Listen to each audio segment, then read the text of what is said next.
तब राजा परीक्षित को दया आई और उन्होंने कहा, हे कलियुग, तुम्हारे अंदर सब दुर्गुण ही बड़े पड़े हैं, क्या तुम्हारे अंदर कोई सद्गुण भी है? तब कली ने राजा परीक्षित से कहा कि महाराज, मैं तो दुर्गुणों की खान हूँ, मेरे अंदर केवल एक ही सद्गुण है इस कलयुग में, मेरे युग में, और सब दुर्गुण ही दुर्गुण है। तब राजा परीक्षित ने पूछा कि आपके अंदर सद्गुण कौन सा है, तनिक बताओ। तो कलियुग ने कहा कि यत् फलं नास्ति तपसा न योगेन समाधिना, यत् फलं लभते सम्यक् कलौ केशव कीर्तना। नारद जी भक्ति मैया से कहते हैं कि राजा परीक्षित से कलियुग ने कहा कि जो फल तप करने से प्राप्त होता है, जो फल ध्यान लगाने से होता है, जो फल यज्ञ करने से होता है, बड़े बड़े योगियों को जो फल मिलता है, वही फल इस कलयुग में केवल हरि नाम संकीर्तन करने से प्राप्त होता है। देखो, भगवान हरि युग में अवतार लेकर के आते हैं। भागवत जी के 11वें स्कंद में स्पष्ट कर दिया है कि भगवान के हर युग में अलग अलग अवतार है। सतयुग में चतुर्भुज रूप का अवतार है भगवान का, त्रेता युग में यज्ञ का अवतार है, द्वापर युग में भगवान कृष्ण का अवतार है, और कलयुग में केवल नाम संकीर्तन के रूप में भगवान अवतार लेकर के।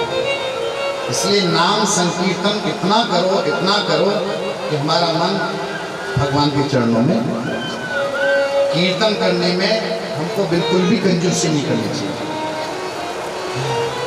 चेतन महाप्रभु बंगाल की गलियों में हरि बोल कहते हुए जब झूमते थे, तो गोराई काजी जो मुसलमान था, वो भी उनके संग में आकर के हरि बोल कहते हुए झूम रहे थे। वो नाम संकीर्तन करते थे, हरे राम राम राम हरे हरे, हरे कृष्ण कृष्ण कृष्ण हरे। तो विद्वानों ने इसका ऑब्जेक्शन किया, कहा कि महाराज ये मंत्र है, ये कली संतान उपनिषद का मंत्र है, इसका मंत्र का कीर्तन नहीं किया जाता। तब चेतन महाप्रभु ने इस मंत्र को उल्टा कर दिया, कीर्तन जब करते तो हरे कृष्ण कृष्ण कृष्ण हरे हरे, हरे राम राम राम राम। और जब इसका मंत्र जब करेंगे माला पर, तो हरे राम से हम इसका मंत्र जप करना चाहिए। ये बिल्कुल विशुद्ध मंत्र है, सिद्ध मंत्र है। अगर हमारे जीवन में कोई सद्गुरु नहीं है, तो हम इस मंत्र का हम जप कर सकते हैं। और ये ऐसा मंत्र है, इसका कीर्तन भी हम कर सकते हैं। वैसे गुरुदेव जो मंत्र देते हैं, उस मंत्र का कीर्तन नहीं किया जाता, क्योंकि उसमें प्रणव होता है, और प्रणव वाले मंत्र का कीर्तन नहीं किया जाता। जैसे ओम नमो भगवते वासुदेवाय, ये मंत्र है, इसमें प्रणव लगा हुआ है, इसलिए इसका कीर्तन नहीं किया जाता, केवल इसका जप किया जाता है। लेकिन आजकल लोग कर लेते हैं। तो कलयुग में केवल हरिनाम संकीर्तन, इसलिए कहा रामचंद्र मंत्र, कलयुग केवल हरि गुण गान, कलयुग केवल हरि गुण गान, गावहि नर पावनि भक्ता, गावहि नर पावनि भक्ता, कलयुग केवल नाम आधारा, कलयुग केवल नाम आधारा, सुमिर सुमिर नर उतरहि बारा, सुमिर सुमिर नर उतरहि बारा, आए को भाई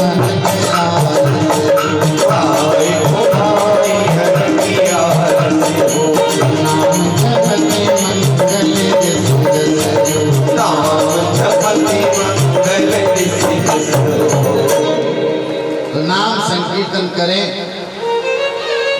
जहाँ पर भक्ति देवी ने बहुत सुंदर स्तुति की है कि प्रभु आपने ध्रुव को परम पद की प्राप्ति करा दी 5 वर्ष की अवस्था में, आपने प्रहलाद को भक्ति के आचार बना दिया, तो प्रभु आप मेरे पुत्रों को भी पुनः जीवित कर दिया। तब नारद जी ने यहाँ पर बहुत सुंदर यहाँ पर वेदांत घोष किया है, ज्ञान वैराग्य का नाम, गीता घोष किया, वेदांत सुनाया, वेद सुनाया। लेकिन जैसे सुनते हैं तो उठ करके बैठ जाते हैं, आंखों को मील करके झमाई लेते हुए बैठ जाते हैं, और जैसे सुनाना बंद करते तो फिर मूर्छित होकर सो जाते हैं। इसका मतलब यह है कि जब कोई संत, जब कोई कथावाचक, जब हम कोई सदगुरु हमको कथा सुनाते, सत्संग सुनाते हैं, तो हमारे अंदर का ज्ञान वैराग्य जग जाता है। लेकिन जैसे सुनकर के घर को जाते हैं ना, फिर ज्ञान वैराग्य सो जाता है। इसका मतलब है सत्संग हमारे ज्ञान वैराग्य को जागृत अवस्था में रखता है और कुसंग हमारे ज्ञान वैराग्य को सुला देता है। बार बार किया, बार बार जब ऐसे करते करते करते करते नारद जी ने देखा कि मैं बार बार इनको जगा रहा हूं लेकिन जग नहीं पा रहे हैं, तब उसी समय आकाशवाणी हुई है। और आकाशवाणी ने कहा कि हे नारद जी, आप ज्ञान वैराग्य की मूर्छा दूर करना चाहते हैं तो आप इनके लिए सत्कर्म करें। और नारद जी ने मन में विचार किया कि ये सत्कर्म नहीं तो क्या, मैं वेद घोष कर रहा हूँ, वेदांत सुना रहा हूँ, गीता पाठ सुना रहा हूँ, ये सत्संग नहीं? अगर ये सत्संग नहीं है तो आकाशवाणी से पूछा कि सत्संग है क्या? आकाशवाणी ने कहा ये तो कोई संत ही बता सकते हैं, आप संतों के पास चलना। इतना कहकर के आकाशवाणी अंतर ध्यान हुई है। नारद जी वहां से दौड़ लगाए संतों की कुटिया पर आते हैं और संतों से पूछते हैं कि आकाशवाणी ने सत्कर्म करने के लिए कहा है, ज्ञान वैराग्य की मूर्छा दूर करने के लिए, वो सत्कर्म क्या है? संतों ने जब सुना कि देवर्षि नारद हमसे पूछ रहे हैं, जब देवों के ऋषि हैं नारद जी, जब इनको नहीं पता, अगर हमने कुछ बता दिया, उल्टा सीधा सुना दिया तो कहीं गलत हो गया तो बेइज्जती हुई। तो संतों ने देखा कि नारद जी आ रहे तो कुटिया छोड़ करके भाग गए। कुछ संत मौन होकर के बैठ गए, कुछ संत समाधि में चले गए। जब कहीं से संतुष्टि नहीं मिली है तब नारद जी बद्रिका आश्रम में पहुंचे हैं और जाकर के संत कुमारों से भेंट हुई है। तभी सारा वृत्तांत कह सुनाया कि मैं सत्कर्म कौन सा मैं जानना चाहता हूँ। संत कुमार ने कहा नारद जी बस छोटी सी बात है, पौधा बाहर निकल छुई, इतनी सी बात के लिए आप परेशान हैं, दुखी हो। और ये सत्कर्म वही है जो भगवान के मुख से जो चतुर श्लोकी कथा प्रकट हुई थी, जो ब्रह्मा जी की समझ कराई थी, ये श्रीमद् भागवत कथा ही परम सत्कर्म है। आप इस कथा का आयोजन करें ताकि ज्ञान वैराग्य की मूर्छा दूर हो। आप चिंता न करें। मां चिंतां कुरुते देवर्षे हर्षं चित्ते समावह उपाय सुख साध्योत्र वर्तते पूर्वमेव। श्रीमद्भागवतालापः सत्गीत सुखादिभिः। श्रीमद्भागवत कथा का आलाप जो सुखदेव जी महाराज ने किया है उससे बड़ा कोई सत्कर्म नहीं। इसलिए आप श्रीमद्भागवत कथा का आयोजन कराएं।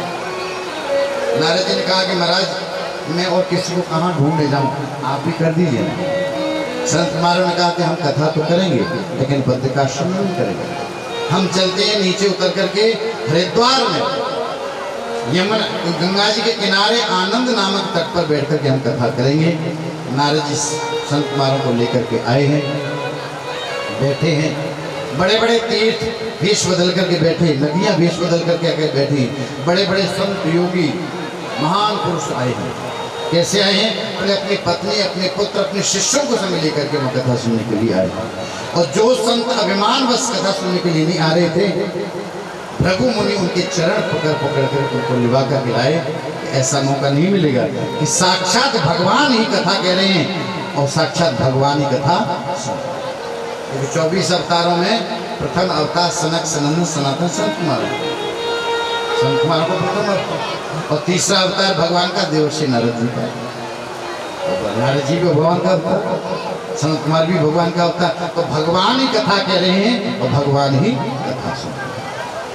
कथा प्रारंभ हुई है। सबसे पहले यहाँ पर भाग्य की सराहना की गई है कि उसका बड़ा भाग्य है कि जिसको कथा मिल जाए, सत्संग मिल जाए। कई जन्मों के पुण्य उदय, 21 जन्मों के जब पुण्य उदय होते हैं तब जाकर के श्रीमद् भागवत कथा श्रवण करने को मिलती है। लेकिन श्रीमद् भागवत कथा श्रवण करें तब ठीक है। आज के जमाने में श्रीमद् भागवत कथा आजकल मनोरंजन ज्यादा हो गया, मनोमंथन है श्रीमद्। तो मनोरंजन लोग चाहते हैं, नाचना गाना ये सब जानते हैं। कई लोग झांकियाँ निकलवाना चाहते हैं। भागवत जी के महात्मा में स्पष्ट लिखा है कि इस कथा को कहने का अधिकारी केवल ब्राह्मण ही है। विप्रो शब्द आया विप्रो, केवल ब्राह्मण ही कथा कहने का अधिकारी है। लेकिन आज के जमाने में हर कास्ट वाला कथा कह रहा है, केवल धन के लोभ के कारण। नारद जी कहते हैं विप्रे भागवती वार्ता गेहे गेहे जने जने, ये कथावाचक आज अन्य जाति के लोग ब्राह्मण बन करके कथा कहने के लिए आ रहे हैं, केवल धन के लोभ के कारण। धन केवल व्यापार बना लिया है भागवत कथा को, मनोरंजन का साधन बना लिया है भागवत कथा को। इसलिए जो पहले आनंद होता था, मुक्ति होती थी, अब आजकल नहीं होती। ये मनोमंथन है, कोई साधारण वस्तु नहीं है, ये कोई उपन्यास नहीं है, ये कोई पोथी नहीं, ये तो भगवान का ही रूप है। इसलिए भाग्योदयेन बहुजन्म समर्जितेन सत्संगम च लभते पुरुषो यदा वै यज्ञान हेतु मोह मरांधकार नाशम विदाहे तद्धि तदोदयते विवेकः। कई जन्मों के जब पुण्य उदय होते, भाग उदय होते, तब जाकर के ये श्रीमद् भागवत रूपी सत्संग प्राप्त होता है। और जैसे प्राप्त होता है तो हमारा ज्ञान का प्रकाश होता है, तो अज्ञान रूपी अंधकार मिट जाता है, विवेक जागृत हो जाता है। ऐसी भाग्य सराहना की है प्रमुख कुमार ने। और भाग्य सराहना करते करते जब कथा कहना प्रारंभ किया है, तो सबसे पहले यहाँ पर ये कहा कि सदा सेव्या श्रीमद् भागवती कथा यस्या श्रवण मात्रेण हर्षितं स समांशे। सदा सदा सदा, जहाँ सत्संग शब्द आता है वहाँ पर सदा शब्द लग जाता है।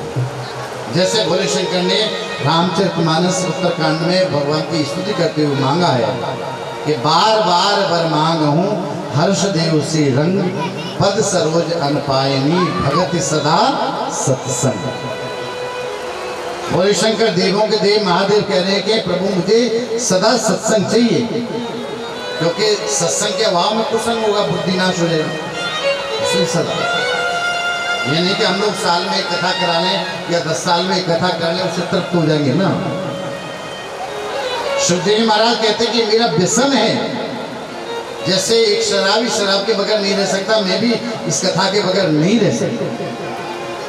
ये व्यसन बन जाएगा। कई लोगों ने व्यसन बनाया, जहाँ कहीं कथा होती है सर घर बार छोड़ दिया, कथा में पहुंचते दौड़, उनका जीवन ही कथा है। जैसे ही कथा कहना प्रारंभ किया, संत कुमारों ने बस वहीं पर भक्ति देवी प्रकट हो गई हैं अपने ज्ञान वैराग्य पुत्रों को लेकर के। बहुत बड़ा संग झुंड आया, बड़े प्रेम से यहाँ पर सब लोग कीर्तन करने लगे। श्री कृष्ण गोविंद हरे मुरारे मीनाथ नारायण हरे मुरारे नाथ नाम श्री कृष्ण गोविंद हरे मुरारे मीनाथ नारायण वासुदेवा। कृष्ण गोविंद हरे मुरारे मीनाथ नारायण वासुदेवा। कृष्ण गोविंद हरे मुरारे मीनाथ नारायण वासुदेवा। 7 दिन में कथा कहने की परंपरा संत कुमारों ने नारद जी को कथा कह करके यहाँ से प्रारंभ की है। और अगला नारद जी प्रश्न करने वाले हैं कि कोई पापी व्यक्ति कथा सुने, अगर मरने के बाद भूत प्रेत बनता है तो कथा सुने तो क्या उसकी मुक्ति हो सकती है? इस कथा को हम कल कहेंगे। आज की कथा को यहीं पर विराम। कल विधि पूर्वक 12 बजे कथा प्रारंभ होगी और 5 बजे तक कथा चलेगी। इसलिए कल समय के थोड़े पाबंद होकर के कथा का आनंद लेंगे। आज पहला दिन है, सब लोग थके हुए हैं। कलश यात्रा में खूब झूमे नाचे, यात्रा में गए सब लोग, और थोड़ी आज व्यवस्था में भी थोड़े लोग थक गए थे। कल से पूरा आनंद लेंगे हम कथा का, और कथा ज़्यादा हो ये प्रयास ज़्यादा करूँगा मैं, और लास्ट में ही झूमने झुमाने का कार्यक्रम करेंगे। मुझे बता दिया है कि महाराज मामा जी आप झुमाना सबको, तो लास्ट में खूब घुमाएंगे, खूब आधा घंटा पौन घंटा खूब झूमना, आनंद लेना। लेकिन बीच में जो भजन आएंगे वो कथा से संबंधित ही भजन। श्री व्यास भगवान की जय हो, श्री सुखदेव जी महाराज की जय हो, परीक्षित महाराज की जय हो, सुखदेव जी महाराज की जय हो, आज के आनंद की जय हो, सद्गुरुदेव भगवान की जय हो। जय जय श्री राधे, जय श्री राधे, जय श्री राधे। नमः पार्वती पतये, हर हर महादेव। सभी लोग खड़े हो जाए आरती के लिए। प्रसाद लेकर के जाएंगे, घर से प्रसाद की व्यवस्था पीछे रखना, वहीं से काट पीट करके बांटने का फल मिलेगा।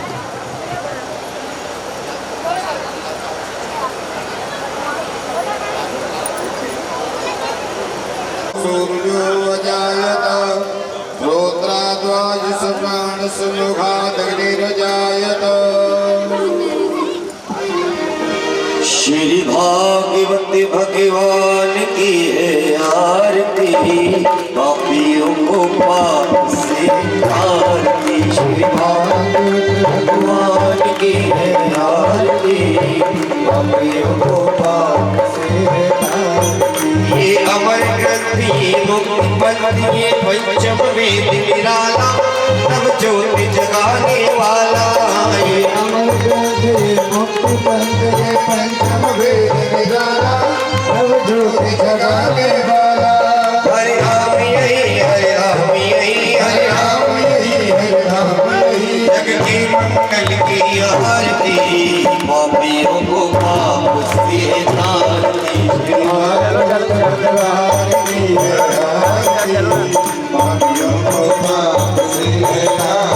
ये शांति की पावन पुरेन, पापों को मिटाने वाला, हर दर्श कराने वाला। ये शांति की पावन पुरेन, पापों को मिटाने वाला, हर दर्श कराने वाला। ये सुख करनी, ये दुख हरनी, ये सुख करनी, ये दुख हरनी। श्री मधुसूदन की आरती, पापियों को पाप से तारती। श्री भागवत भगवान की है आरती,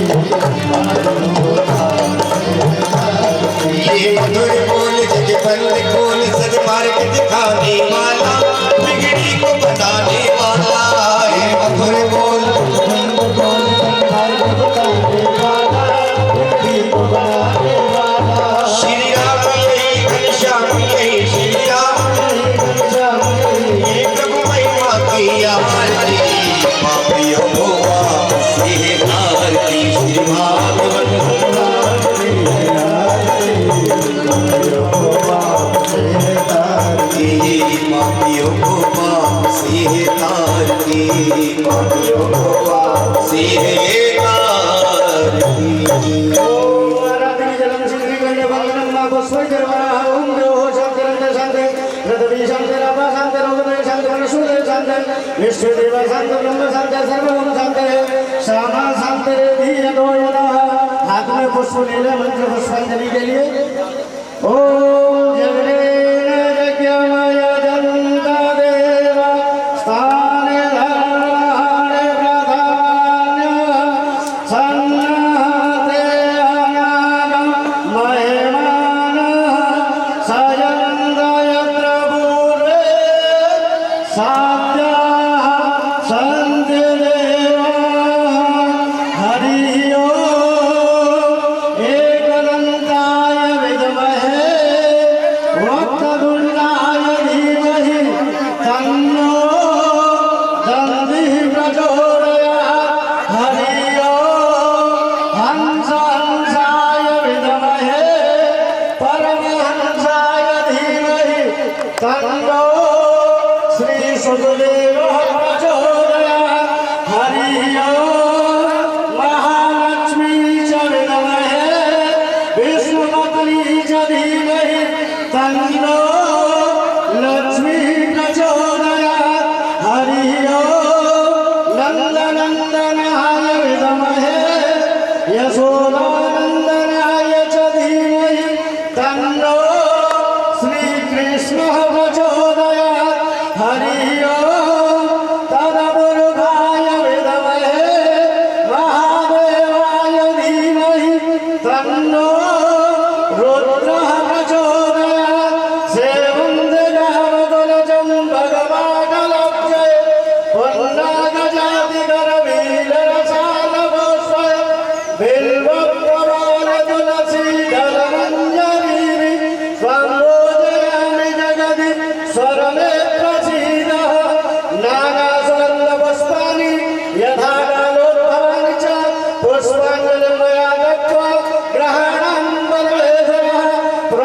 पुरुषोत्तमाय नमः श्रीमद्भागवतः प्रथम दिवसीय मंत्र पुष्पांजलि समर्पयामि। बोलिए भागवत महापुराण की, बोलिए वृंदावन में हरि लाल की, बोलिए सदगुरु भगवान की, धर्म की, श्री माता की, सनातन धर्म की, अपने अपने गुरु जी महाराज की, अपने अपने माता पिता की, आज के आनंद की, संत और भक्तन की जय जय श्री राधे, जय जय श्री राधे, जय जय श्री भारत हर हर हर महादेव।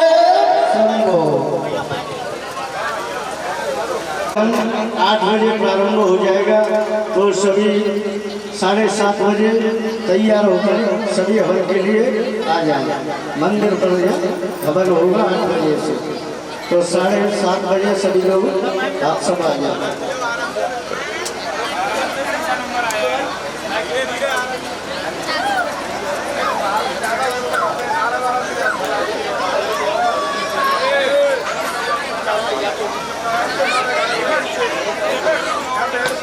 बताने वाला बिगड़ी को बनाने वाला, ये अमर बोल सदगति बोल सन्मार्ग दिखाने वाला, बिगड़ी को बनाने वाला। श्री राम नहीं घनश्याम नहीं, श्री राम नहीं घनश्याम नहीं, श्री राम नहीं घनश्याम नहीं, श्री राम नहीं घनश्याम नहीं। प्रभु मन माती आरती, पापियों को पाप से तारती, भगवान भगवान की आरती, पापियों को पाप से तारती, पापियों को पाप से तारती, पापियों को पाप से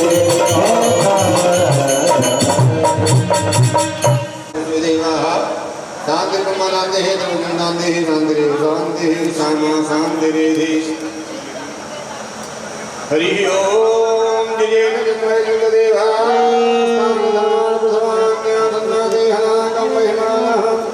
स्वतंत्र चतुर्भुवे साध्याः सन्ति देवाः। हरि ओम नारायणाय विद्महे वासुदेवाय धीमहि तन्नो विष्णु प्रचोदयात्। नाना सुगंध पुष्पाणि यथा कालोद्भवानि च पुष्पाञ्जलिर्मयादत्त ग्रहण परमेश्वर।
तू सासन खींच के हारा हरि शरणम हरि शरणम तू सासन खींच के हारा हरि शरणम हरि शरणम हरि शरणम हरि शरणम हरि शरणम हरि शरणम हरि शरणम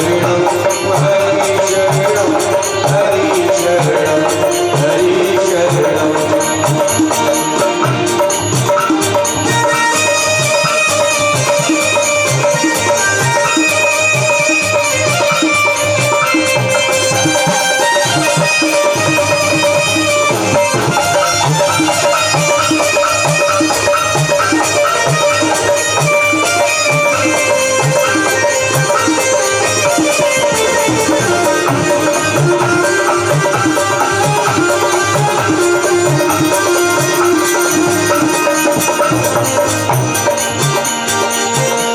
पिता की देख निष्ठुरता नहीं प्रहलाद घबराया पिता की निष्ठुरता नहीं प्रहलाद घबराया लगाया प्रेम से नारा हरि शरणम हरि शरणम लगाया प्रेम से नारा हरि शरणम हरि शरणम हरि शरणम हरि शरणम हरि शरणम हरि शरणम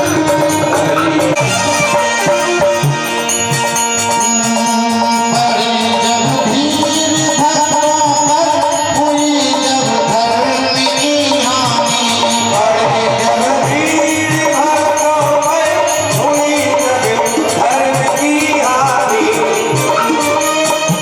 तभी ये मंत्र उच्चारा हरि शरणम हरि शरणम तभी ये चारा हरि शरणम हरि शरणम हरि शरणम हरि शरणम हरि शरणम हरि शरणम हरि शरणम हरि शरणम। अब विचार करते हुए पंडित जी धीरे धीरे घर की ओर चले। घर पहुंचे हैं और घर पहुंच कर के जाकर के कहा कि देवी तनिक सुनती हो? तो उसने कहा बताओ क्या कह रहे हो? तो पंडित जी ने कहा कि पड़ोसी मिला था और पड़ोसी ने कहा था कि हम गंगा स्नान करने के लिए जा रहे हैं, 2 सीट खाली है, बस जाएगी शाम को, अगर आपको चलना है तो चलो हमारे साथ। पंडित जी ने पंडितानी के बोलने से पहले कह दिया देखो हमने तो उनसे बिल्कुल ठोक कर के मना कर दिया कि मन चंगा तो कटौती में कर लो, हमको नहीं जाना कहीं, हमारी गंगा तो हमारे घर पर ही विराजमान है, तो हमको तो नहीं जाना है वहाँ पर। तो पंडितानी ने तो उल्टा कर दी थी। तो पंडितानी ने जैसे ही सुना कि ये मना करके आए हैं तो ब्राह्मणी ने कहा कि अरे भगवान की कृपा से, भगवान की प्रेरणा से किसी को मुख में बैठ कर के भगवान ने कह दिया कि गंगा स्नान करने के लिए चलना है तो चलना है, आपने मना कैसे कर दिया? हम तो जाएंगे, अवश्य जाएंगे। तो पंडित जी ने जब ऐसा सुना ब्राह्मणी से कि गंगा स्नान करने के लिए तैयार हो गए तो बड़े प्रसन्न हुए, हंसे नहीं जोर से, अगर जोर से हंस जाते तो बोल खुल जाता, मन ही मन बड़े प्रसन्न हुए। पंडित जी ने कहा कि देवी अगर आप कहती हो कि हमको गंगा स्नान करने जाना है तो बिल्कुल जाना है, आप कह रही तो जाएंगे।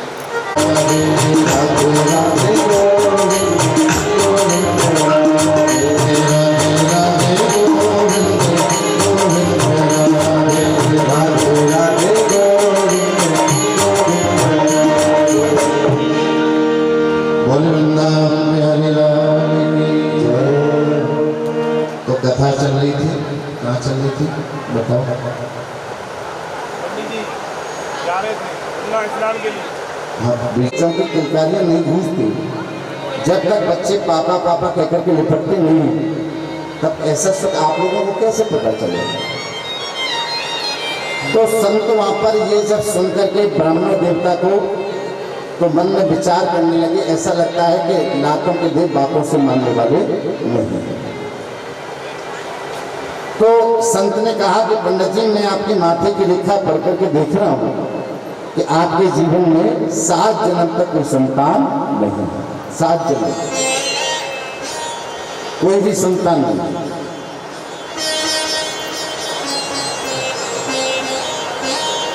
इतना कहा तो पंडित जी ने अपना सिर लेकर के संत के चरणों में जोर से पछाड़ा। जैसे पछाड़ा तो संत ने कहा कि पंडित जी मर जाओ, क्या कर रहे हो?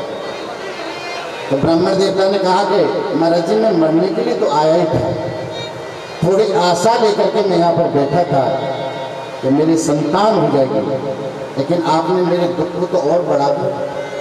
आपने कह दिया कि 7 जन्म तक कोई संतान नहीं। आपने मेरे दुख को इतना बढ़ा दिया। अब मैं ऐसे जीवन से क्या करूँगा? मर जाऊँ तो अच्छा है। तब संत ने कृपा करके एक फल लिया और फल लेकर के अभिमंत्रित करते हुए आत्मदेव ब्राह्मण को दे दिया और कहा कि इस फल को जाकर के अपनी पत्नी जूली को खिला देना। ब्राह्मण देवता ने कहा कि जाकर के खिला देना अपने सामने, लेकिन आत्मदेव ब्राह्मण उस फल को लेकर के गए हैं तो धुंधली जहाँ बैठी थी जाकर के फल दिया आत्मदेव ब्राह्मण ने कि देवी, संत का प्रसाद है, आप इस फल को खाइए तो हमारे यहाँ पर संतान हो भगवान के पास। उसने फल ले लिया और फल लेकर के अपने पतिदेव से कहा कि आप तो जानते हैं ना कि जब तक मैं स्नान नहीं कर लूँगी, पूजा पाठ नहीं कर लूँगी, तब तक मैं कुछ खाती नहीं। बड़े विश्वास करके आत्मदेव ब्राह्मण उस फल को देख करके वहां से चले गए। आत्मदेव ब्राह्मण को विश्वास करके चले गए, लेकिन वो फल लेकर के घुमा घुमा करके देखी। इतनी देर में उसकी एक पड़ोसन आ गई, पड़ोसन आ गई और पड़ोसन ने आकर के धुंधली से कहा कि धुंधली, इस फल को लेकर के घुमा घुमा कर क्यों देख रही है? कहाँ से फल आया? तो धुंधली ने कहा, तो पड़ोसी ने कहा कि काम करना कि ऐसा करो कि जब तुम गर्भवती हो जाओ तो तुम अपनी ननद को अपने पास से बुला लेना, और वैसे भी संतान होगी तो ननद को तो बुलानी पड़ेगी, तो वो घर का काम कर लेंगे। धुंधली ने कहा कि बहन को ननद की तो बात कहना ही नहीं, बड़ी नंबर 1 की चोटी है, आएगी सारा सामान चुरा करके ले जाएगी, मैं तो पड़ी रहूँगी चारपाई पर और वो बैठी बैठी खाती रहेगी, इसलिए मैं तो नहीं बुलाऊंगी। तो पड़ोसी ने कहा कि अच्छा कोई बात नहीं है, तो कोई नौकर चाकर रख लेना अपने यहाँ पर, लेकिन फल को तो खाओ, भगवान की कृपा से अपने यहाँ पर संतान हो। धुंधली ने कहा कि ठीक है, एक बात बताओ कि अगर मैं गर्भवती होकर भी चारपाई में पड़ी रहूँगी, दौड़ भी नहीं पाऊंगी, भाग नहीं पाऊंगी? तो पड़ोसी ने कहा कि तुझे कौन सी दौड़ में भाग लेना है? अरे कोई बात नहीं, आराम करना, विश्राम करना। बोले मैं ये कहना चाह रही हूँ कि अगर घर में कोई आग लग गई, अगर कोई चोर आ गए तो सब लोग भाग जाएंगे, मैं तो भाग नहीं पाऊंगी, तो मैं तो जल करके भस्म हो जाऊंगा, ये चोर मुझे मार डालेंगे। देखो अभी उसने फल खाया नहीं, फल खाने से पहले ही ऐसे विचार आ रहे। ये केवल धुंधली के विचार आ सकते हैं जिसके नेगेटिव सोच होती है इसकी। धुंधली ने कहा कि मैं आपसे पूछना चाहती हूँ कि मैंने सुना है कि सुखदेव जी महाराज अपनी माँ के घर में 12 वर्ष तक रहे। तो पड़ोसी ने कहा कि सुना तो मैंने भी है कि 12 वर्ष तक सुखदेव जी महाराज माँ के घर में रहे। तो धुंधली ने कहा कि अगर मेरे पेट में, मेरे उदर में अगर 2-3 साल भी अगर बालक रह गया तो मैं तो मर जाऊंगी, मैं तो नहीं जी पाऊंगा, इसलिए मैं ये फल नहीं खाऊंगा। इसका सत्ता परायण ही मुक्ति प्रदान करने वाला है, इसलिए आप श्रीमद् भागवत कथा का आयोजन करें। तो गोकर जी ने एक सुंदर सा बांस का बगीचा था, उसमें आसन लगाया और आसन लगा करके सभी गांव वाले वहां पर बैठे और कथा कहना प्रारंभ किया। आह्वान किया है भैया हम तुम्हारे निमित्त ये श्रीमद् भागवत कथा का आयोजन कर रहे हैं, आप जहाँ भी हो आकर के इस कथा का पान कीजिए।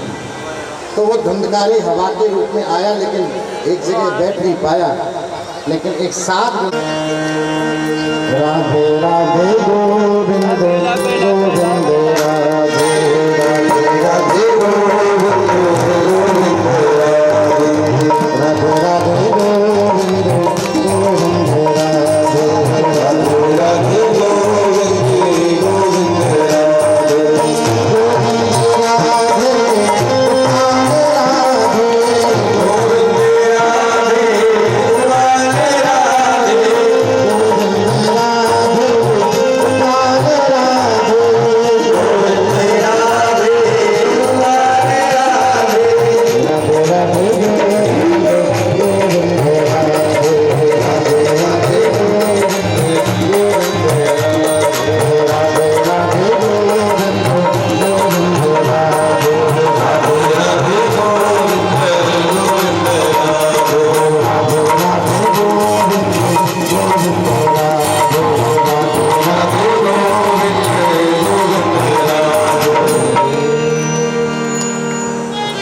तो गोकर जी ने अपने भाई की मुक्ति के लिए वहां पर श्रीमद् भागवत कथा कहना प्रारंभ किया। धुंधकारी एकाग्र चित्त होकर के, निराहार होकर के उस कथा का श्रवण करने लगे। जैसे ही 7 दिन की कथा पूरी हुई है, 7 ग्रंथियों को भेद करके दिव्य रूप धारण करके चतुर्भुज रूप में सामने प्रकट हुआ और अपने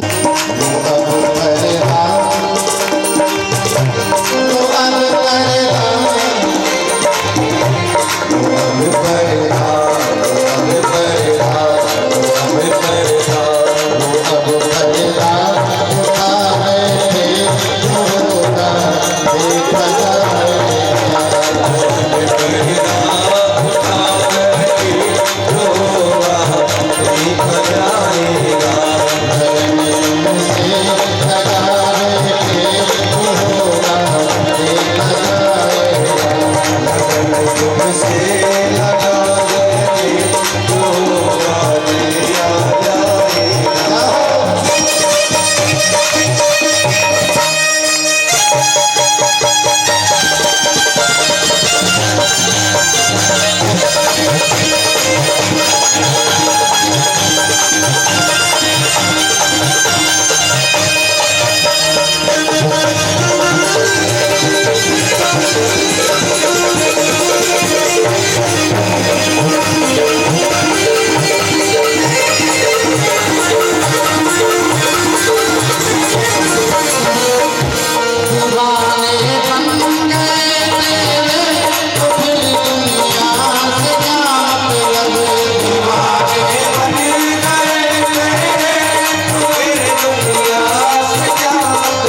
आता है उसका नाम है भगवान। भगवान का अर्थ होता है जो 6 भगों से युक्त है, उसका नाम भगवान। तो ये भगवान अवतार लेकर के आते हैं। भगवान के 24 प्रमाणिक अवतार हुए हैं। इन सब की कथा हम इस श्रीमद् भागवत कथा में श्रवण करेंगे। स्वर्ण ऋषि ने यहाँ पर प्रश्न किया है कि सूजी महाराज, भागवत जी की रचना कब हुई, कहाँ हुई, कि क्यों हुई, किस स्थान पर हुई, किस युग में हुई, किस हेतु से हुई, तो किसकी प्रेरणा से हुई, ये प्रश्न किया है। तो इसका उत्तर श्री सूजी महाराज देते हैं स्वर्ण ऋषियों को। लेकिन उससे पहले थोड़ा कीर्तन कर ले, फिर कथा में थोड़ी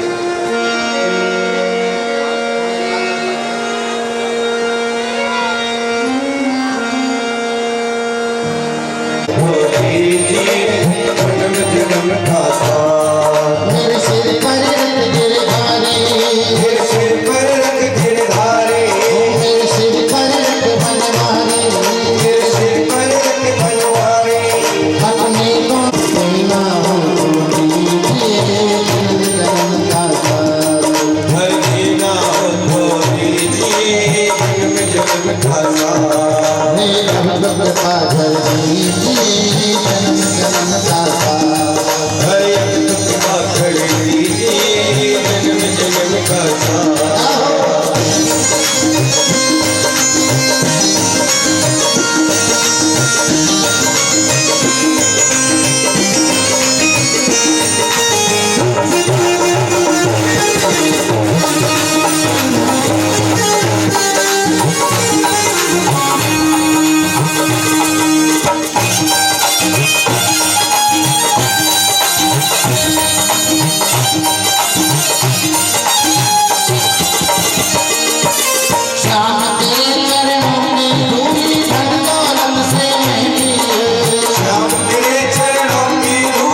ज्योति बुला दे, आगे के लिखे दे ज्योति बुला दे, नैनों में उनका दीदार लिख दे, मेरे हृदय अंदर सतगुरु का प्यार लिख दे, मेरे नैनों में उनका दीदार लिख दे, मेरे हृदय अंदर सतगुरु का प्यार लिख दे, लिखने वाले हो के ख्याल लिख दे, मेरे अंदर सतगुरु का प्यार लिख दे।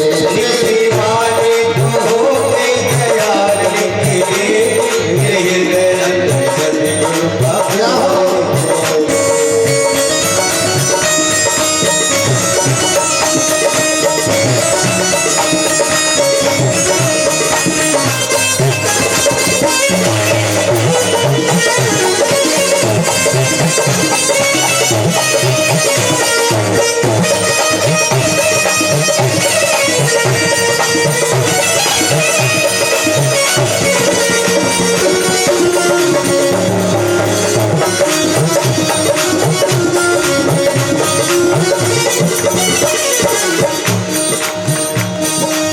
जिभ्या पे लिख दे नाम गुरु का, जिभ्या पे लिख दे नाम गुरु का, जिभ्या पे लिख दे नाम गुरु का, जिभ्या पे लिख दे नाम गुरु का, कानों में शब्द झटकार लिख दे, मेरे हृदय में सतगुरु का प्यार लिख दे, मेरे कानों में शब्द झटकार लिख दे, मेरे हृदय अंदर सतगुरु का प्यार लिख दे।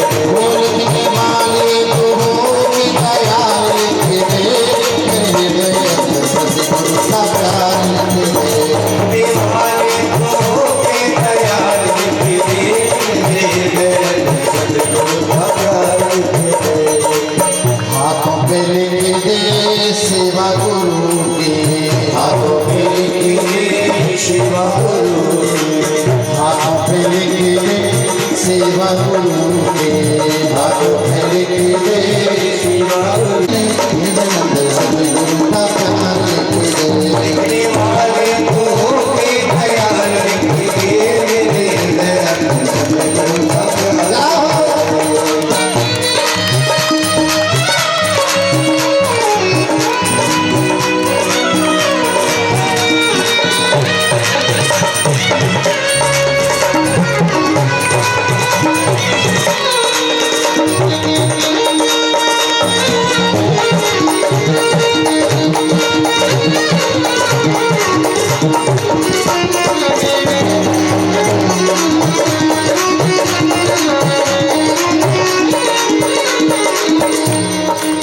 एक मत लिखना गुरु से बिछुड़ना, एक मत लिखना गुरु से जुड़ना, एक मत लिखना गुरु से बिछुड़ना, एक मत लिखना गुरु से जुड़ना, एक मत लिखना गुरु से बिछुड़ना, एक मत लिखना गुरु से जुड़ना, चाहे तू सारा संसार लिख दे, मेरे हृदय में सतगुरु का प्यार लिख दे। मेरा चाहे तू सारा संसार लिख दे, मेरे हृदय अंदर सतगुरु का प्यार लिख दे।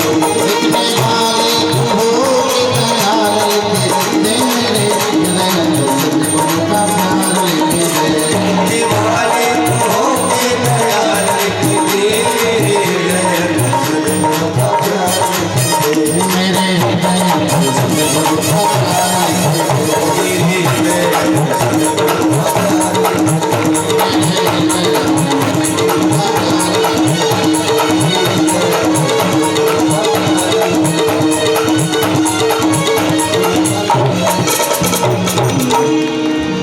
बोले सदगुरुदेव। भैया का अर्थ क्या होता है?